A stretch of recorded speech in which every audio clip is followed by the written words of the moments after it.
महावितरण कंपनीकडून विजेच्या तारांना स्पर्श होणाऱ्या झाडाच्या फांद्या छाटल्या जातात, पण कोल्हापूर महापालिकेकडून धोकादायक झाडांच्या बाबतीत फारशी दक्षता घेतली जात नाही। आज सकाळी 8 वाजण्याच्या सुमारास पद्माराज्य उद्यानामधील झाडाची एक मोठी फांदी कोसळली, त्यामुळे उद्यानात मॉर्निंग वॉकसाठी आलेल्या नागरिकांमध्ये घबराट पसरली। सुदैवानं कुणालाही दुखापत झाली नसली तरी महापालिकेनं आता तरी झाडांच्या धोकादायक फांद्यांची छाटणी करण्याची गरज आहे।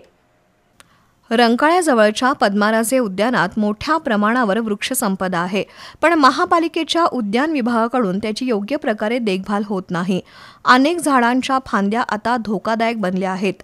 आज सकाळी पद्माराजे उद्यानातील एका डेरेदार झाडाची एक भली मोठी फांदी जोरदार आवाज करत कोसळली, त्यामुळे बागेत मॉर्निंग वॉक आणि व्यायामासाठी आलेले नागरिक घाबरले।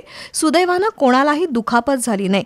तथापि आगामी पावसाळा आणि वादळी वाऱ्याचे दिवस लक्षात घेऊन महापालिकेनं झाडांच्या धोकादायक फांद्या तोडण्याचं काम हाती घ्यावा अशी मागणी नागरिकातून होतीये।